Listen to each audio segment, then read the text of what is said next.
Well, it's a real privilege for Laura and me to be a part of Epic Roxboro. We've lived in Canada, we lived in New York City, we lived in central PA, and about a year ago we moved to Philadelphia. We didn't move for the Phillies or the Flyers or the Sixers, we moved for the people. And actually the people have three names, Liana and Sadie and Brendan, they're our grandkids. So we're delighted to be a part of Roxboro, delighted that Jake's our pastor. Jake rocks. Next time you see him, just tell him that. It's just really a thrill for us to be a part of Epic Church at Roxboro. Back when our oldest son was in high school, we didn't know it, but he won Athlete of the Month. And he was featured in the local newspaper, never told us a word. In fact, a friend called us up on the phone and said, "Hey, Nick's in the newspaper." Of course, we didn't know why he was in the newspaper. We were hoping it was good. So I went down to the little minute market. I bought a paper and I opened it up and there he was. And it was Nick Sider, Athlete of the Month. And he was a volleyball player. And so actually I bought 10 copies and I took them home and I started to read it, and it was telling about how he's an outside hitter and how he blocks well. And then it got interesting. He was asked by the reporter this question: "Do you have anybody in your life who inspired you?"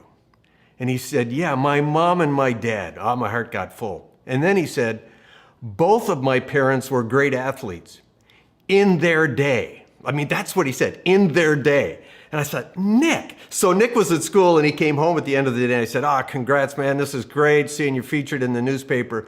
But whatever inspired you to say that mom and dad were great athletes in their day?" And he said, "Actually, Dad, it felt really good coming out." So all that to say, I grew up in Canada, youngest of four guys in 6 years. And we competed in everything. Grew up in this farm. I did what kids do in Canada. I grew up playing hockey on a pond.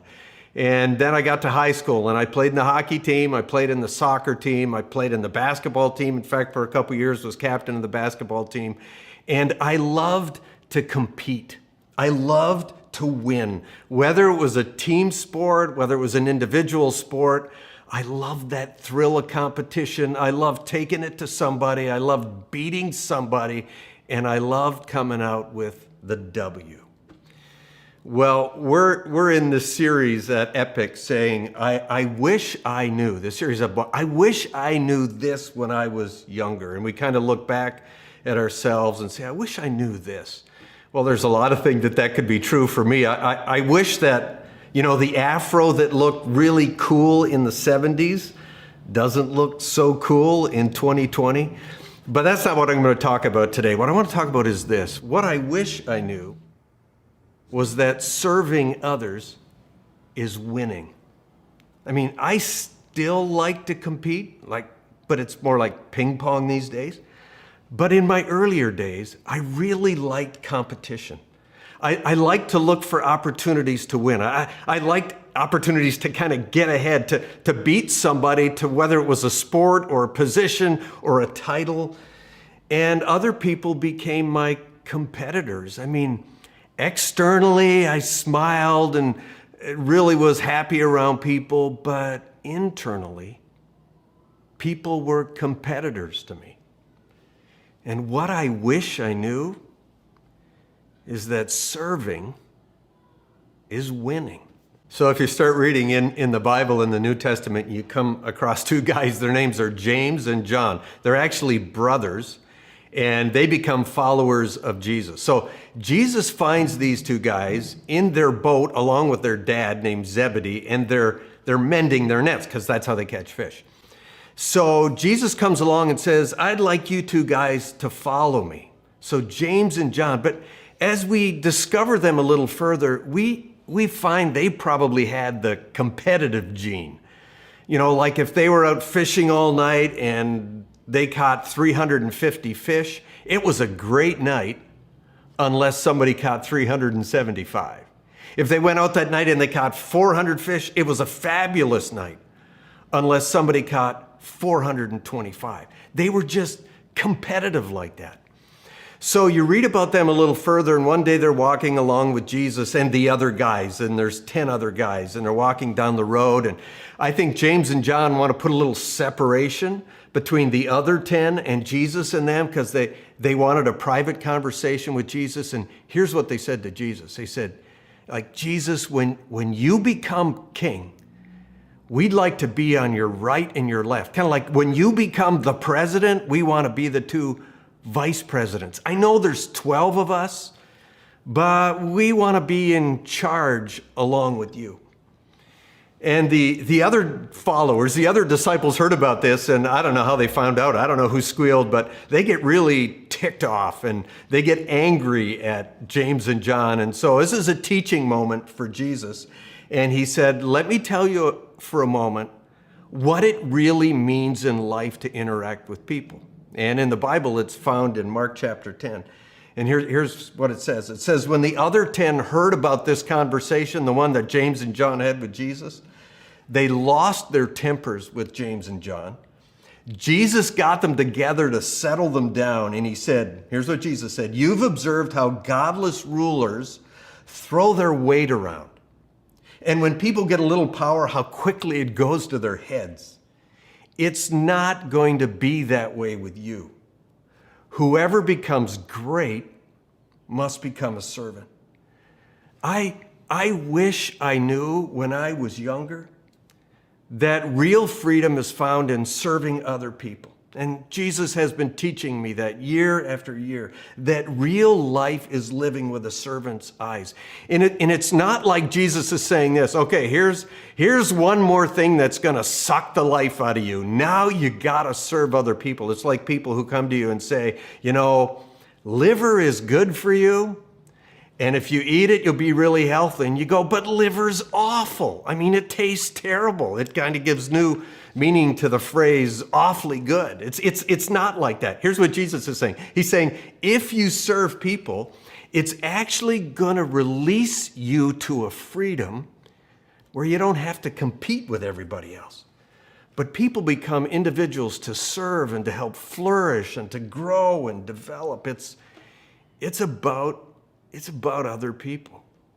So just a couple of points for us today to kind of think about in terms of how do we win by serving other people. Here's one. It's choosing to help other people develop and flourish. It's choosing to help other people develop and flourish. As you can tell, I wear glasses, and they're not just for fashion. I know, you go, no kidding. No, they're not for fashion. It's because when I look down at a piece of paper, all of a sudden the paper kind of comes to life. And if I don't have them on, life's kind of fuzzy. So when you put these glasses on, that I want to serve and develop other people, we see people differently. It's no longer about me. It's no longer about what gets me ahead. It's how can I help other people succeed? I mean, how can I look at somebody's gifts and abilities and put a spotlight on them? How can I help other people advance? When somebody does something really well, how can I celebrate it from the core of my heart? And when people affirm you for your giftedness and your abilities and help them develop, it just kind of breathes life into you. When Laura's my wife, when Laura and I were in our 20s, we planted a church near Toronto, Canada. And it was a part of a denomination. So just a couple years later, there was a meeting of some leaders in our denomination. Actually, there was 3 guys, and they were really quite old. They were younger than I am now, but they were quite old. And I was like 29 years old. So we gathered in this room, and we were talking about some things to do in the denomination. And they said, we need to identify a leader who can take charge of this project in the denomination for the next 2 years. And so we talked about it a little bit, and then one of the 3 said, well, Craig, I think maybe it should be you. So they excused me from the room. They said, we'd like to kind of send you out of the room, and we'd like to talk about that without you there. So would you go sit in the room next door? So I got out, went into the room next door. What they didn't know was that the walls were paper thin, and I heard every word that they said. So the primary leader said, well, I think we should ask Craig to lead it. I think Craig has the gifts and abilities. I know he's raw, he's just kind of developing, but I think if we give him this responsibility, he'll flourish a little bit. And then I heard the other two guys talking, and one go, I don't know, he's kind of young. I don't know, I don't think he'll do really well. I think we should consider somebody older. And they went back and forth, and then somebody came to the door to my room and said, come on back in. And I went back in, and they said, you know, we'd like you to take leadership for this. But you know what it did to me to be sitting in that other room and hear this primary leader saying, I think Craig has the potential. I think he has the gifts. I think he has the abilities. They just need an opportunity to flourish. It breathed life into me. And God has placed around us in our family. God has placed around us in our church. God has placed around us at work. God has placed around us in our community people. And what happens when we take our glasses to see them grow and flourish and apply it to them, like in our family? What's it mean to look, if you're married, what's it mean to look at your husband and your wife and say, I want to help them as an individual grow and flourish? I've learned so much from Laura. Laura and I will be married 40 years the end of August. I've learned so much from Laura about how to serve other people. And in the mornings now, when I get up in the morning and I'm talking to God and I say, you know, God, I just pray you'll give me eyes today to help Laura grow and flourish in her abilities. What's it mean to do that with our kids? I mean, God has uniquely gifted and given abilities to each one of our children. As I said, we have 3 children, and they're so different from each other. We have 2 sons, and our oldest son, his name is Nick, and Nick is an artist. He's a painter. He paints realistic paintings and sells them all around the world, and has, you know, just a ton of followers on Instagram. His younger brother is Matthew, and Matt is a very gifted strategist, and he cuts to the chase, and he knows how to manage a project.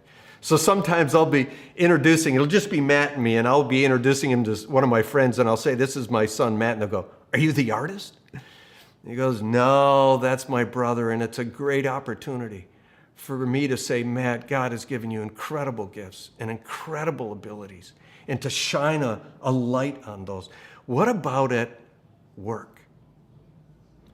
What's it mean for our colleague or our boss or someone who reports to us?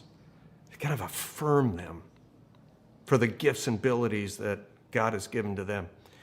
A good friend of mine in the last 4 to 5 years is named Pat, and Pat actually is CEO of a $1 billion enterprise in Silicon Valley. And I knew somebody who knew him, so I said, Pat, can I come out and interview you in a studio and just do a one-on-one? He was a committed follower of Jesus. Just do a one-on-one on what it's like to lead a team of 30,000 people as a follower of Jesus. So we got to a studio, and we were kind of talking back and forth. I said, so as a Jesus follower, how do you engage 30,000 people, and how does your faith factor into that? Here's what he said. And he's a very animated kind of guy.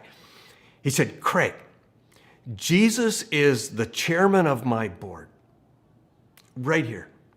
And all 30,000 people, I'm their pastor. Now, some of them have no faith, some of them have Christian faith, some of them have Hindu faith, some of them are Sikhs. He said, but I just view every single one of them like I'm their pastor, and it's my responsibility to serve them. I mean, it's a liberating way to live. And man, there's a lot of times I just don't get it right, but every once in a while, I see how God fills my heart when I'm able to serve somebody. Ebony was on our team at movement.org. In fact, Ebony was there when I landed 7 years ago, and she reported to me. And so every month we would have one-on-one meetings for about an hour and a half or 2 hours. And we'd talk about responsibilities and goals, but then I'd always ask her this question. I'd say, Ebony, what do you want to be true about you 12 months from now? I mean, what's in your heart? And I'd try and listen carefully to the words that she said. But when I listen to people, I always try and keep this eye toward what is their passion. and see when they became most excited in a conversation. And she would say a few things, and I'd pick up on them and say, Eb, this is what I hear you saying, that you really feel like this is where you're most alive. And it was so much fun to do. And she called me about a year ago on the phone, and she said, Craig, are you sitting down? And I said, yeah, I am. She goes, I just want you to know that I accepted a vice president's role with another organization. And I want to thank you for believing in me. And there was a tinge of sadness in me that she was going to be leaving us, but I got to be honest, I got a little emotional on the phone, and she writes about this in her book. She said, I think Craig started to cry. I got emotional on the phone because I was so thrilled for her that what God had been stirring in her was coming alive. I got to tell you, serving others is winning. So how do we encourage other people to grow and develop? Can I just throw out 3 ways? One is to encourage them. And encourage as a definition means to give them support, to foster their confidence, and to help them have hope. It's powerful when you say to somebody, I think this is in you. So encourage them. The second is you look for their unique gifts and abilities. You try and find out where there's this natural ability or this God-given gift, and you encourage them to places where that gift will be developed and those abilities will flourish. And then the third thing I'd say is you advocate for other people. Uniquely these days, I find myself advocating for women in leadership, not because they need me, but because we need them. So winning is serving others, and a fantastic way to do that is helping people grow and develop and flourish. Let me give you just quickly another one. And it's serving other people at their point of need. It's serving other people at their point of need. Let me go to another story with Jesus and his disciples, and it's in John 13. And Jesus and his disciples have kind of gathered in this room for dinner. And back in Jesus' day, you walked everywhere, like in bare feet with sandals on, and the roads were filthy, they were dusty, and if it happened to be raining outside, they were muddy.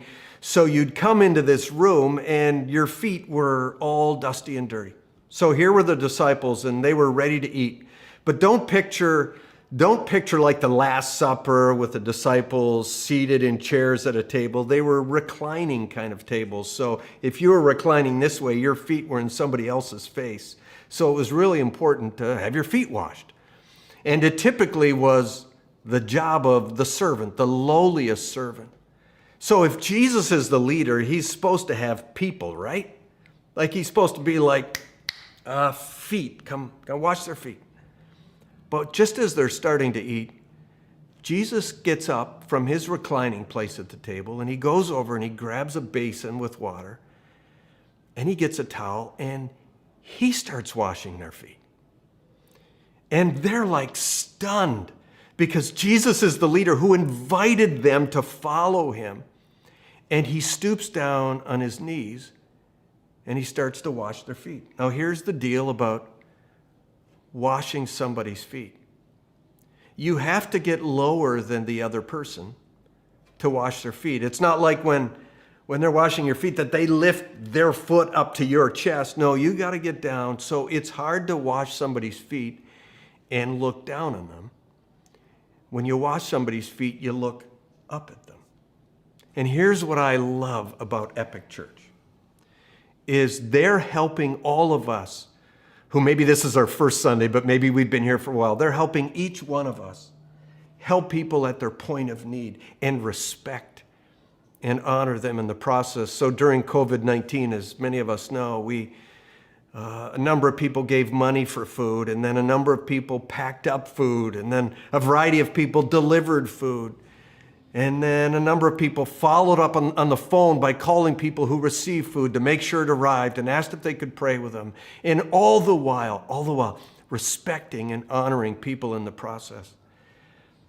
Just this week, we had our team meeting at movement.org, and we're on Zoom like everybody else, and everybody's in a chat room. And they said, what has really impacted you in COVID-19? And my wife, Laura, she's part of the team that called people after they received food. from Epic.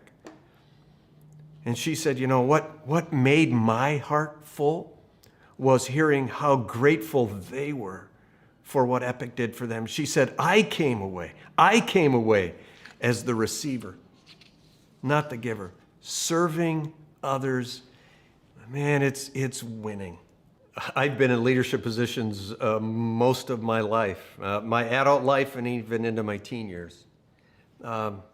We were in a family business. People reported to me. I had a leadership position.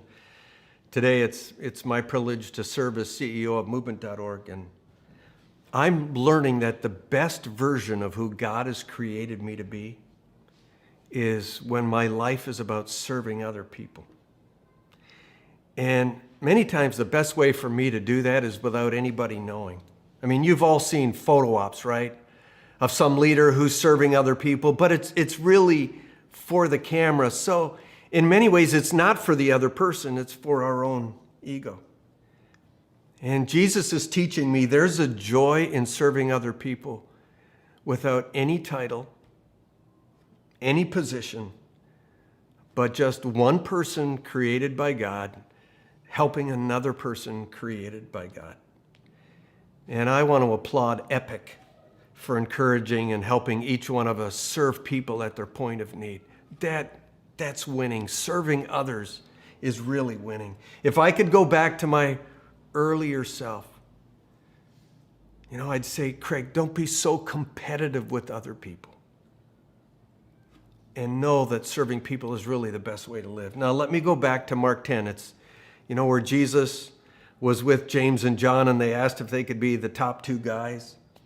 But I didn't really say the whole passage. You know, he said, whoever wants to be great must become servant. And then Jesus said these words. He said, that's what I'm doing. I came to serve. Like I'm God, and I came to serve, not to be served, and to give my life away so that people can be free. Jesus is a beautiful example of living and of giving himself away for others. So again, whether this is your first Sunday at Epic, whether you've been around for a number of months, all virtually, or whether Epic's been your home for a long period of time, it's just a great reminder that we are loved by a God who at his core serves us. And that's the life. That's the great life. That's the winning life that Jesus really calls us to and invites us to. Let me pray for us. Father, I want to thank you for being patient with me year after year after year and continually teaching me what it is to serve people. Thank you that you're a God who loves us so much and continually loves us so much that you sent Jesus to serve and then to give himself for our own freedom. And I pray that you'll help each one of us. You'll help me. You'll help each one of us who is listening today to have the servant's hearts at our work, with our families, in our community, and discover the incredible joy that comes in serving other people. In Jesus' name I pray.